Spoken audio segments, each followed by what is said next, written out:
Well, hello YouTube and fellow planner addicts. Welcome back to what I might now officially call my channel.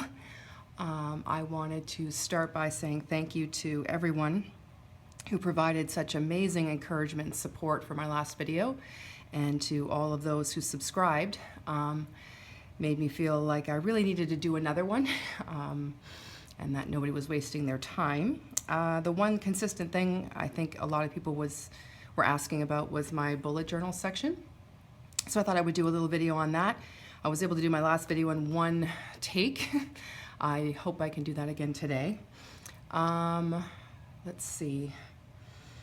What else can I tell you? The bullet journal section that I'm about to show you, or I'm about to do, is just an example. It's just a compilation of probably many days, many weeks that might have consolidated into one, just so I can really show you everything. Anything more beautiful than the blank paper, the blank spread, the new start. Not that Ryder Carroll will ever see this video, I'm sure, but I would love to say a shout out and thank you for, one, creating this system, and two, sharing it freely with everybody. I can only imagine the sheer amount of productivity that everybody has experienced because he shared this with us. So what we're going to do is we're going to plan a sample day, so to speak, and give you some ideas. Hopefully anything that I show you, one, doesn't stress you out. Ideally, the bullet journal is supposed to be simplistic. It's supposed to be stress-free planning. It's supposed to help you not be overwhelmed and just to get things on paper. So please, if there's anything in this video that is overwhelming to you or is stressful to you, just ignore it. Do what works for you. That is what's most important here. Typically, I would leave this in to do planning, but I think it might be easier to show you if I take the page out. Let's see. The first thing I want to show you is one of my favorite hacks. I saw it on Instagram. It's a washi hack.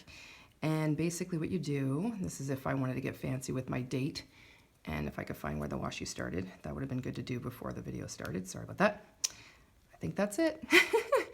I saw this on Instagram. I really wish I could show you where I found it, but I know I'll never find it. So you just lay your washi down. And if you like that nice straight edge that you can see right here or right here, I didn't do that with scissors. That's with this hack that, for those of you who've seen it, I'm sure you probably love it too.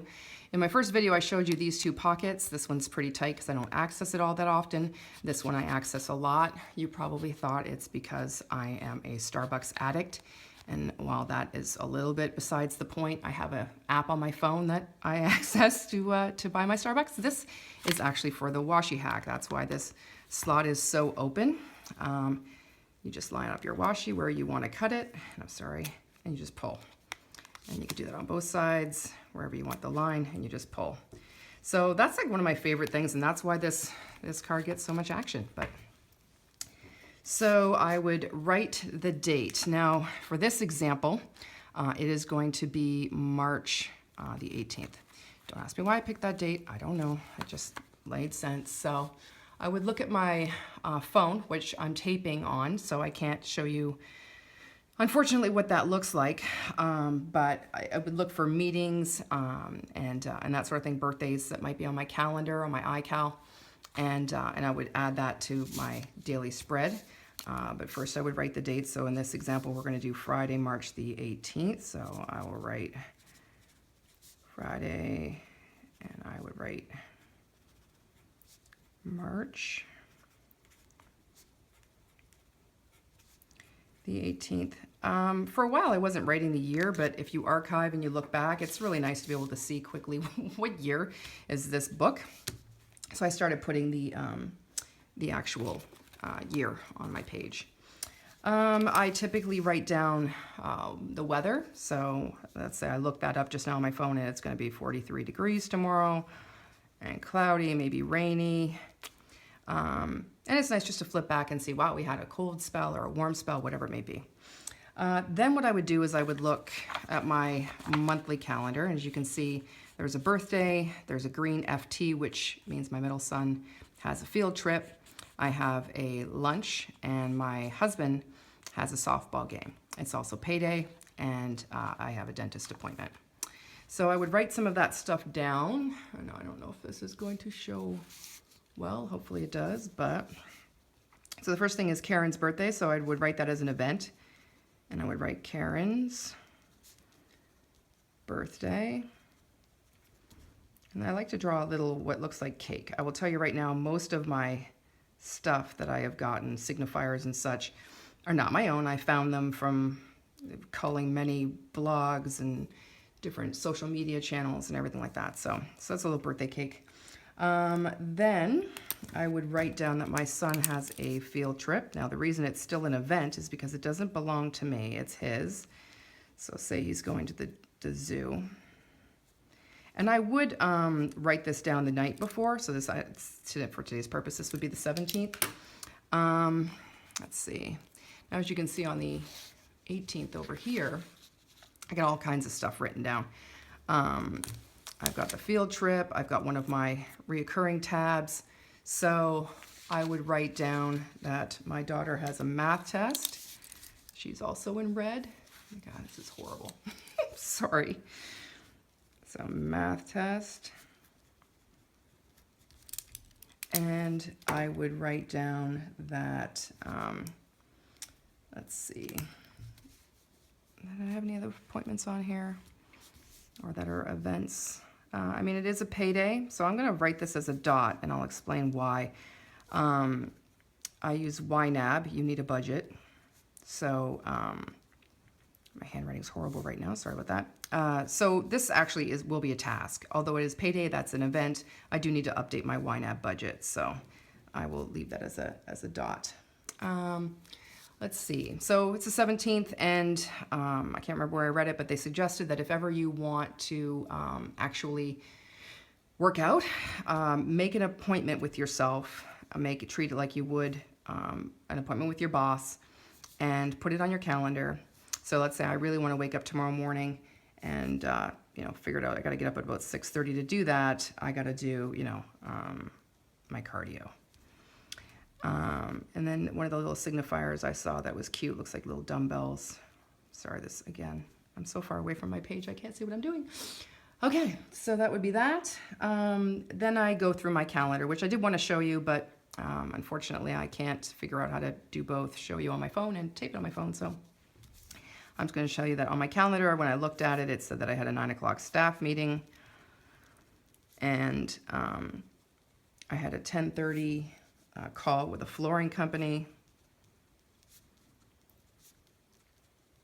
If I could spell. Okay, so why the circles and why the V's or upside down V's? The circles are for events that are happening outside of me. It's, it's my son, it's my daughter, anything like that. And then the upside down V are appointments that are specific to me, especially if they're timed. So when I wanted to work out and various meetings. What's nice when we go through this and I show you kind of how I execute my day, we'll walk through what we do with these, and I'm sure you've seen it before, but we just turn them into completed things. So say I have the lunch, and I'm gonna say XYZ restaurant. I'm gonna say at 2 o'clock, I have a dentist appointment. And I promise you, my days don't typically look like this. And then let's say at 6:30 this evening, my husband has a softball game. Then I go through kind of my tasks. So if I'm looking at this, I've got expenses I need to get done today, and then this little tab here. So I might write down, can you still see that? Nope. Okay, let's try that. Expenses. Now they should always start with a verb, and I'm really slacking right now. I know this when I do my own planning, but showing you apparently I'm missing it. Tasks should always start with a verb. It makes them actionable, makes them easier to complete. Things like, new tires on the Ford, that is not a task, that's a project. You would need to write down your very next action, which is, measure the tires or research, the tire company, whatever it is. Research, those all being the verbs. So expenses, that's clearly not a task, but let's say I'm going to complete them. Then this, reoccurring tab. So I have to run a monthly report. Let's say I do it every month on, I don't know, like what is that? That would be the second, third Friday in this example. So I would flip through to April. I would see what the 2/3 is, the 15th, and I would just go stick this there. There it is. So now I know I can do that. But I will write it on my little page here for tomorrow. So run monthly report. I wonder if I'm going to hate this video so much that I don't post it. Okay, so that's some tasks. Now this run monthly report is something that is time sensitive. It absolutely has to be done tomorrow. So let's put a little asterisk next to that. So I know that that's kind of like a very important task. It needs to be done tomorrow. No ifs, ands, or buts about it. Let's see. Then let's say I, heard from my boss that I need to create a budget agenda. So I'll write that down. Anything that you think of that, you need to get done tomorrow. You might want to migrate some tasks forward from previous days that have been incomplete. Let's see. Then I was sitting here and I was thinking, oh, you know what? I would really like those new stickers I saw on Etsy. So I'm going to order stickers from Etsy. All right, and then so now I'm looking at that and I'm like, great, okay, so that looks like a pretty good plan for tomorrow. You can go to bed, you can feel like you've got a plan of attack. You're not really forgetting anything, hopefully sleep really well. I like to track my water intake. I don't know if anybody else does. I have a stamp that I like to use, but often I don't because either I'm too lazy and I didn't get it out or I just forgot or whatever. So sometimes I'll just do that and then color those in throughout the day if I get my water intake done. So that being said, you go to bed, you wake up, you start to realize, oh, look at that. I got up and I worked out. Awesome. So I got that done. I burned, say, 312 calories. Great. So as you can see, I just completed that little triangle. That means that appointment is done. What's nice is then you can scroll down to see any other appointments that you have throughout the day and which ones haven't been completed yet. Then I go upstairs and I brush my teeth and I realize, oh my God, I need to call Mary in marketing about the proposal. And remember rapid logging, sorry. And again, my really fast handwriting is sloppy right now. I apologize for that. A little call signifier that I use is like this little triangle with this whatever that is on top. That just helps me scroll down all my signifiers and see, you can batch your phone calls together. So if you got a little bit of time and you want to make a bunch of phone calls, you can do that. I just realized how horrific my little my little weight looks. So it kind of looks like that, if that helps you at all. And don't use it if it doesn't make sense to you or you don't like it. Okay, so then I get to work. I got a little bit of time now before my staff meeting, so I go ahead and I knock out running that report since that is the most important thing on here, so cross that out. I go to my staff meeting, which was, great. Let's see, what else happened? And then I remembered, oh, I need to return that item at Target. So you jot down, find receipt for Target return. Now I need to do that at home, so I draw my little home signifier. And so what's nice is that once I get home, I could just scroll down and look for all of the little home things and get those tasks done. Let's see, then I find out I need to go to Texas, so I need to, research Texas flights.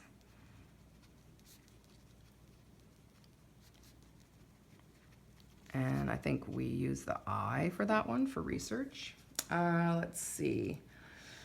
Then I went to some more meetings. So now this I'm going to give you a little bit more time with. So this 10:30 call with the flooring company. This is something that it does not matter what planning system I use, whether I'm in a Filofax, a traveler's notebook, a bullet journal, pre-printed pages. It does not matter. I always have the @agenda pages in my book. They are essential to everything I do. And it basically looks like this. Just a bunch of lines, one down the center, here over here so you can keep your check marks. And then you put on the top who it's with.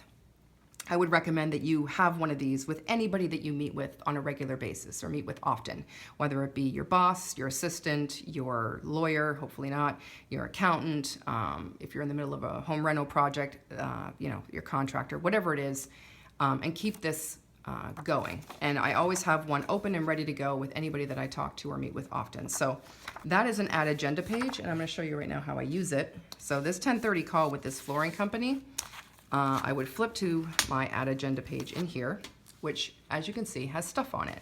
So the company's called Cut Right Flooring. That's their fake number. And down here, as I think of things, when I know I have this call coming up, I jot them down. So it looks like I have 4 items here that I want to talk to them about. So when I get on the phone with them, I can walk through all 4. I would write down the days that I, talk to them. So in this case, it would be 3/18/16 at 10:30. So I ask him, when will the floor be dry? And he says, 10 hours. I don't know what I'm talking about, but we're just going to make it up. How much is it? What's the price per square foot? He says it's going to be about $13 per square foot. I asked, are there any special cleaning instructions? And he says, just water. And then I asked, when will the job be complete? And he said, 13 days. It should take about 13 days to do this job. Great. Now you can either, in this instance, cross these out as if you've done them. If you want to schedule this, so go on your calendar now and say, okay, well, if I know the job's going to start on Monday, mark out 13 days. Anything like that, you can use these like you would in the bullet journal. Or you can just check them off that, yes, you talked about them. This page saves me so much in so many different instances. I can't show you too much, but I'm not kidding. I literally have one of these with everybody that I meet with on a regular basis. This is so important to me, and it is ridiculously helpful. If they came back and said, no, I said it was going to take 10 days, you can say, actually, no, you told me it would be, 13 days, whatever it is, based on our conversation on whatever date, whatever time. So, had my conversation with them. That went really, really well. Had my lunch, which was great. It was delicious. I went to my dentist appointment. Let's quickly talk about, so let's say I got my expenses done. Let's talk about migrating, scheduling, everything else. Say I realize that this task right here, this create budget agenda, I'm like, you know what, that's going to take way more than just me. I need some more people involved in this. I'm going to set up a meeting on Monday to talk about it. So I'll put it on my calendar, I'll schedule it, I'll invite people, and I will put that type of an arrow versus the migrate arrow. And that is just to say that I've actually scheduled that. I haven't moved the task forward. This is now on my calendar. And if you want, you can go so far as to write the date. So Monday, say March 21st. So that I can know, okay, yes, I did schedule that. Now that's when that's going to happen. So now I've ordered the stickers from Etsy. Now before I cross that off, you can either cross it off and rewrite this, or you can do what I do, which is now I'm waiting for that. And my little waiting for signifier looks like a hourglass, which I know I got from, I think, Google+, and I love that as well, and I use that a lot. So handling waiting for tasks you can do in a bunch of different ways. You can either migrate this to a waiting for page or an online order page or whatever it is. You can leave it there, which is what I typically do. So when I go back to migrate tasks, if I see this is still open, this has not been checked off yet, and I still have that hourglass, I can go follow up with that person, go find out where is this? And then this way, it doesn't just disappear into thin air. I know I still have to do that. Oh, good news, I drank some water. So let's say I got some water down, great, okay. Let's see, migrate tasks is pretty straightforward. Let's say I called Mary about the proposal, that's great. Let's see, research flights from Texas, I got a few days to do that, so I'll migrate that till tomorrow. That hopefully gets you through kind of like what would be a very busy day. Now I promise you my days don't typically look like this. Sometimes they're pretty busy, but this is a lot of mess right now. That's probably because I'm writing really messy, but signifiers are meant to stand out. If they don't anymore, then they kind of defeat the purpose. So use them sparingly. I don't typically have too many signifiers on a page. This is a lot, but I'll give you a little quick flip through of mine. But they just also help you just to scroll down and in addition to see tasks, just to see what else do I have to do and kind of what type of a task is it. What else did I want to show you? I don't know. I was in analysis paralysis for so long to do this video, and I just basically got to the point where it's like, you know what, I'm just going to do it. And if I forget stuff, I've forgotten it, and hopefully somebody finds anything in this video useful. So I think I would say I have 3, rules for successful planning. And I'm about to get really is it technical with you right now? Yes, technical. All right, here we go. 3 rules for successful planning. And these aren't mine by any stretch. And I'm sure people could add another 10 to this, but I would say high level, big chunk, this is what kind of will help you be successful when you're planning. The first one is write it down now. Do not rely on your brain to remember it later. You will have suffered plan or fail if you ever utter these words. And believe me, I have too. I don't have the right pen. I can't write that down right now. I don't have the right washi tape. I can't write that down right now. I haven't set up my page yet or my week yet or whatever it is. I can't do that right now. Absolutely write it down now. Otherwise, you've totally experienced plan or fail. And even if it's just flipping to a page like this and just jotting it on a Post-it note or on a blank page, just get it out of your head and write it down, and then migrate it later when you do get the right pen or the right washi or whatever it is that you need to feel like, this is complete. Just write it down before you forget it. I don't know how many things I've forgotten just because I'm like, oh, I can't write that down right now. Write it down now. All right, the second thing, this is so high tech. All right, execute daily. I will tell you that on the weekends, I'm not really good. This book hardly comes out on the weekend except to do a quick check and make sure that I'm not, missing some birthday party or anything like that.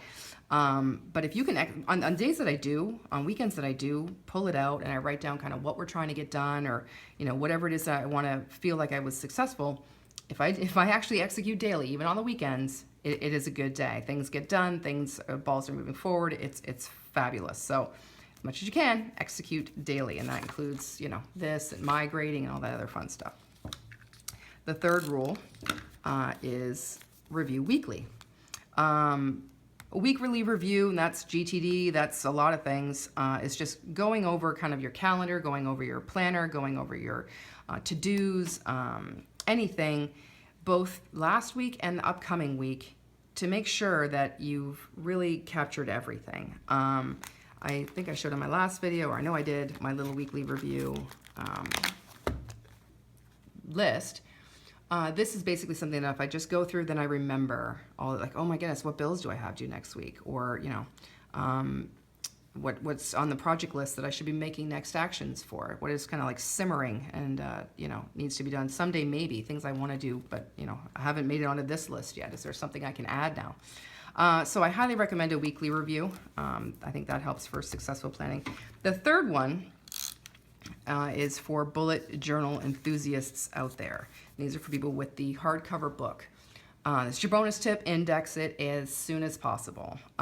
If you're working in a hardcover notebook and you write something down, don't think, oh, I'll index that later. Index it as soon as possible because it'll get lost. It inevitably does. And I know bullet journal enthusiasts might watch this video and go, you're not bullet journaling, you're in a Filofax. That's not the same thing. I could pull out hardcover bullet journals for you. I was in it for a long time, at least, I guess, 1.5 years. And I do love it. And I still, I gotta say, sometimes miss it because it is just so simple. I would say this is still bullet journaling. It's just a different form. My collections are at the back. My bullet journal's in the center. But I love having my calendars so that I can forward plan. I mean, we're looking into April and May, and I still have stuff written down, and I would just retain this all in my head if I didn't, have a place to write it. And I don't think the forward planning sections work for me because I just have entirely too many things to write down. So this was an extremely long video, and I apologize for that, but I did say I would show you a quick little flip through of kind of what my bullet journal looks like, what a typical day might look like. So these are legitimate days where my handwriting's not so horrific, and some decorating, some stickers, some washi, some doodling. Let's see, did I show you my little stamp? So there's the little stamp for my water. When I don't have it, like today, I just color in dots, and yeah, so some decorations and lots of to-dos. When I finish a spread, when I've processed everything on this spread, I've migrated everything forward or scheduled it or whatever it is, crossed it out. Oh, that was something else I was going to show you. So let's say for today, it's raining. So my husband's softball game got canceled. Where was it? There we go. you just cross it out. That happens in the bullet journal. Everybody knows that. And why this sometimes bothers me, I don't like crossouts. It does show me quickly that that didn't happen. So I do use it when necessary. But so yeah, hopefully somebody will find something, even a nugget in there that was helpful. If you have any questions, you know, please reach out either here or on Instagram. My profile is listed below. And if there's anything that you want to see more in detail, just let me know, and I will try to muddle my way through another video. So thank you for watching, and happy bullet journaling.